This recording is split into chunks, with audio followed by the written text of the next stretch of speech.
दोस्तों बहुत बहुत स्वागत करता हूं आप सभी का। सुप्रीम कोर्ट ने वक्फ संशोधन 2025 अधिनियम को लेकर अपनी सुनवाई पूरी कर ली है। 3 दिनों तक लगातार इस पर सुनवाई हुई और सुनवाई के बाद पूरा देश सुप्रीम कोर्ट के फैसले का इंतजार कर ही रहा था कि इस दौरान एक और याचिका वक्फ संशोधन अधिनियम को लेकर एक और याचिका सुप्रीम कोर्ट में लगा दी गई है। और ये जो याचिका है सत्ताधारी पार्टी के वकीलों के द्वारा लगाई गई है।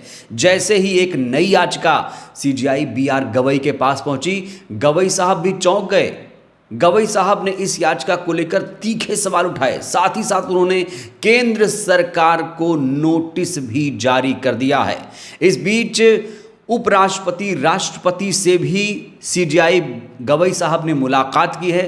तस्वीरें सामने आ चुकी हैं, वो तस्वीरें भी मैं आपको दिखाऊंगा। लेकिन यहाँ सबसे बड़ा सवाल ये खड़ा होता है कि जब वक्फ संशोधन अधिनियम को लेकर सुनवाई पूरी हो चुकी है तो फिर एक नई याचिका क्यों लगाई जा रही है सत्ताधारी पार्टी के वकीलों के द्वारा। तो सुप्रीम कोर्ट में इस पूरे मामले को लेकर क्या कुछ हुआ, कैसे हुआ, चलिए एक एक करके आपको बताते हैं। सबसे पहले इस हेडलाइन पर दोस्तों आप लोग गौर फरमाइए, क्या लिखा है। वक्फ कानून को लेकर सुप्रीम कोर्ट में आ गई एक नई याचिका, नियमों को दी गई चुनौती। CJI B R. गवई ने पूछ लिया तीखा सवाल। एक और हेडलाइन देखिए आप, वक्फ एक्ट को लेकर सुप्रीम कोर्ट का केंद्र सरकार को नोटिस, अधिनियम 1995 को दी गई है चुनौती। वक्फ कानून को चुनौती देने वाली 2 और याचिकाओं पर सुप्रीम कोर्ट में सुनवाई। कोर्ट ने क्या कुछ कहा, चलिए आपको बताते हैं कोर्ट ने क्या कुछ कहा। दोस्तों जैसे ही एक नई याचिका सीजेआई बी.आर. गवई साहब के सामने गई, वो नाराज हो गए कहा जा रहा है। नाराज इसलिए हुए क्योंकि इतने सालों के बाद ऐसी याचिका क्यों लगाई गई। 1995 में अगर कोई एक्ट आता है तो 2025 में उस एक्ट को लेकर आप कैसे चुनौती दे सकते हैं, यही सवाल खड़े किया है बी.आर. गवई ने। बी.आर. गवई ने साफ तौर से देरी को लेकर, सीजेआई ने देरी को लेकर सवाल उठाए हैं। सुनवाई के दौरान सीजेआई बी.आर. गवई ने याचिकाकर्ता के वकील अश्वनी उपाध्याय, याद रखिए अश्वनी उपाध्याय बीजेपी के नेता भी हैं, अश्वनी उपाध्याय से पूछा कि 1995 अधिनियम को अब क्यों चुनौती दी जा रही है। इस पर वकील ने कहा कि हम 2013 के संशोधन को भी चुनौती दे रहे हैं। इसके बाद सीजेआई ने कहा कि इसमें भी 12 साल हो गए, हम देरी की वजह से केस खारिज कर देंगे। और जैसे ही सीजेआई बी.आर. गवई साहब ने इतना कहा, याचिकाकर्ताओं के होश उड़ गए। तो सुप्रीम कोर्ट ने वक्फ संशोधन अधिनियम 1995 के कुछ प्रावधानों की संवैधानिक वैधता को चुनौती देने वाली याचिका पर केंद्र सरकार को अब नोटिस जारी कर दिया है। नोटिस क्यों? क्योंकि देरी क्यों हुई, इसको लेकर पहले सवाल क्यों नहीं खड़े किए गए। वक्फ संशोधन 2013 को लेकर 2014 में जब सरकार बनी थी मोदी सरकार, उस समय याचिका लगा देते। अभी तक क्या कर रहे थे, इसी को लेकर केंद्र सरकार को एक नोटिस जारी कर दिया है सीजेआई बी.आर. गवई साहब ने। और कहा जा रहा है गवई साहब इस समय मोदी सरकार से पंगा ले रहे हैं, डायरेक्ट भिड़ गए हैं गवई साहब, क्योंकि इससे पहले ईडी को फटकार लगा चुके हैं, सीबीआई को भी फटकार लगा चुके हैं और अब फिर से इस पूरे मामले को लेकर केंद्र सरकार को नोटिस जारी कर दिया। कहा जा रहा है ये नई याचिका इसलिए लगाई गई है क्योंकि जो सरकार के वकील हैं उनका पलड़ा सुप्रीम कोर्ट में कमज़ोर हो रहा था। वहीं एक ऐसा तबका भी देश में है जो सुप्रीम कोर्ट के फैसले से पहले ही जश्न मनाना शुरू कर चुका है। लोग सीजेआई बी.आर. गवई साहब से यही उम्मीद कर रहे हैं कि गवई साहब इस कानून को ही रद्द कर देंगे। देखिए दोस्तों, संसद का काम है कानून बनाना और सुप्रीम कोर्ट उस कानून को रिव्यू करता है।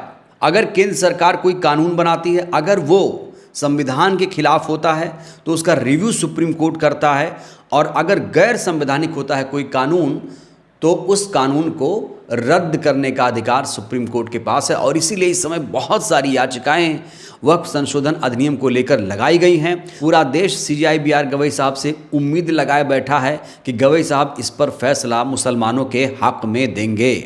दोस्तों हमें ये नहीं भूलना चाहिए कि सीजेआई बी.आर. गवई साहब ने 14 मई को जब शपथ ली थी, उसके अगले दिन ही उनका सामना 14 सवालों से हुआ था।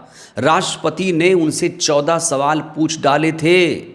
याद है आपको, सुप्रीम कोर्ट ने राज्यपालों को लेकर एक फैसला सुनाया था उस फैसले में सुप्रीम कोर्ट ने राज्यपाल से लेकर राष्ट्रपति तक को ये निर्देश दे दिया था कि कोई भी विधेयक बिल आए तो आप लोग कुंडली मार के मत बैठो, तुरंत दस्तखत करो या तो फिर लौटा दो। केंद्र या राज्य सरकार के किसी भी बिल को लेकर आप इस तरह से गैर जिम्मेदाराना हरकत नहीं कर सकते, यही कहा था। और उसके बाद आप जानते हैं कि उपराष्ट्रपति जगदीप धनखड़, जिनकी अपनी विचारधारा तो वही है, साथ ही साथ जो पद और विचारधारा जो इनकी है वो मेल नहीं खाती है। कई बार ये पद की गरिमा गिरा चुके हैं। और जो राष्ट्रपति द्रौपदी मुर्मू हैं, उन्होंने भी सीजीआई से 14 सवाल पूछा था और प्रश्न ये भी खड़ा हुआ था कि बताओ भाई, राष्ट्रपति बड़े हैं या सुप्रीम कोर्ट बड़े हैं। तो सुप्रीम कोर्ट ने कह दिया था कोई बड़ा छोटा वोटा नहीं होता, यहाँ सिर्फ संविधान की चलती है, हम संविधान के हिसाब से चलते हैं। इस बीच दोस्तों एक दिलचस्प तस्वीर सामने आ रही है। ये तस्वीर सबसे पहले आप देखिए, ये बेहद एक्सक्लूसिव तस्वीरें मैं आपको दिखा रहा हूँ। ये दिल्ली से तस्वीरें सामने आई हैं, राष्ट्रपति भवन से ये तस्वीरें सामने आई हैं। दरअसल BR गवई के सम्मान में रात्रि भोज का यहाँ आयोजन किया गया था। ये एक प्रथा रही है और इस तस्वीर को लेकर हालांकि अब सवाल भी खड़े हो रहे हैं, क्योंकि यहाँ टाइमिंग का प्रश्न है। एक तरफ तो वक्फ संशोधन अधिनियम को लेकर सुनवाई हो रही है, दूसरी तरफ ये जो मुलाकात हो रही है इसमें बात क्या हुई, इसको लेकर लोग बहुत ज़्यादा चर्चा कर रहे हैं। इन तस्वीरों को ज़रा आप गौर से देखिए। यहाँ एक राउंड टेबल है, यहाँ पर आप देख सकते हैं कि CJI BR गवई साहब बैठे हैं, उपराष्ट्रपति, स्पीकर, राष्ट्रपति यहाँ सब बैठे हुए हैं।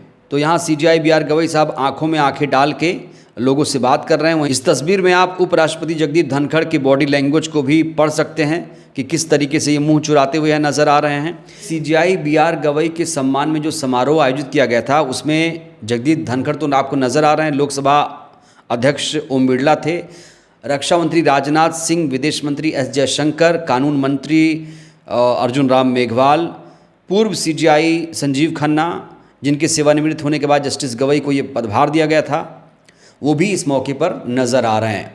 तो ये जो मुलाकात है कई मायनों में ख़ास है। इस तस्वीर को लेकर एक सवाल ये भी खड़ा हो रहा है, क्या वक्त संशोधन फैसले से पहले CJI पर कोई दबाव डालने की कोशिश तो नहीं है? क्योंकि दोस्तों आप जानते हैं कि कई फैसले ऐसे सामने आए जो कहा जा रहा है कि ये सरकार के पक्ष में लिए गए फैसले हैं, सरकार को खुश करने का फैसला लिया गया है। सुप्रीम कोर्ट के ऐसे कई फैसलों पर विपक्षी नेता सवाल खड़े कर चुके हैं।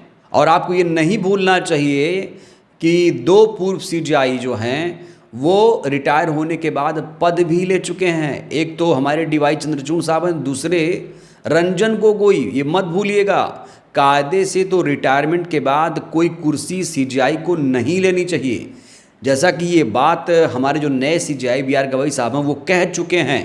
और वो कहीं ना कहीं जिस तरीके से फैसले सुना रहे हैं आजकल, जिस तरीके से उनका बिहेवियर है, संविधान के प्रति जो निष्ठा है, वो दोस्तों साफ तौर से झलक रही है। केंद्र सरकार को नोटिस दे देना और BJP के याचिकाकर्ताओं को फटकारना, ED CBI को फटकार लगा देना, CBI को नोटिस थमा देना, ED को कह देना कि संविधान के दायरे में रहो, सीमाएं मत लांघो। दोस्तों ये बहुत बड़ी टिप्पणी है CJI की। कहा जा रहा है कि ये जो CJI हैं कुछ बड़ा करके जाएंगे, कुछ ऐतिहासिक करके जाएंगे।